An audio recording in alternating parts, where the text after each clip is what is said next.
कहाँ तृप्त हो रहे हो इतने से में? वो तो चर्चा से भी अतीत है, अनुभव के गम्य है। और एक बार उसको स्पर्श कर लिया ना तो दुनिया तुम्हें रास आएगी ही नहीं, नहीं अच्छी लगेगी। व्यर्थ की बातें, कुछ मिलने वाला नहीं है, सिर्फ उलझने, पीड़ाएं, परेशानियां, समस्याएं हैं। ये राग रंग में जितने दुख भोगे हैं इस जीव ने, शायद इसने इतने दुख अपने और किसी कारणों से नहीं भोगे होंगे। राग के वजह से इस जीव ने बहुत दुख भोगा है और अभी भी भोग रहा है।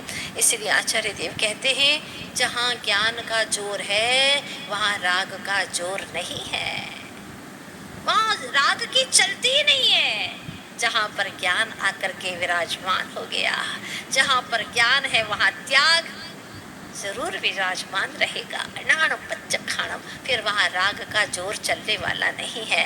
और 10 दिन तक हमारे ऋषि मनीषियों ने कहा, कम से कम 10 दिन तक ऐसे गाढ़ संस्कार डाल दो अपनी चेतना के ऊपर कि यह 10 दिन के संस्कार 10 भव तक चले। और जैसे कमठ जैसे को भी पार्श्वनाथ प्रभु की शरण में जाकर के ऐसी महाशरण मिली कि भव का भ्रमण टल गया, उसी प्रकार से तुम भी 10 दिन में वो हासिल कर लो कि अब तुम्हें 10वें भव में तो अवश्य मुक्ति हो ही जाए। कमठ से गए बीते तो नहीं होना। तो कमठ ने तो तीर्थंकर के ऊपर उपसर्ग किया था, होने वाले तीर्थंकर भगवान के ऊपर उपसर्ग किया था। तुमने तो ऐसा उपसर्ग कभी नहीं किया।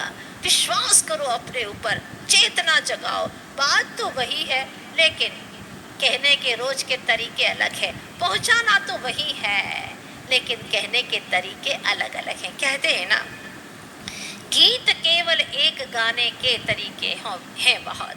गीत एक ही होता है,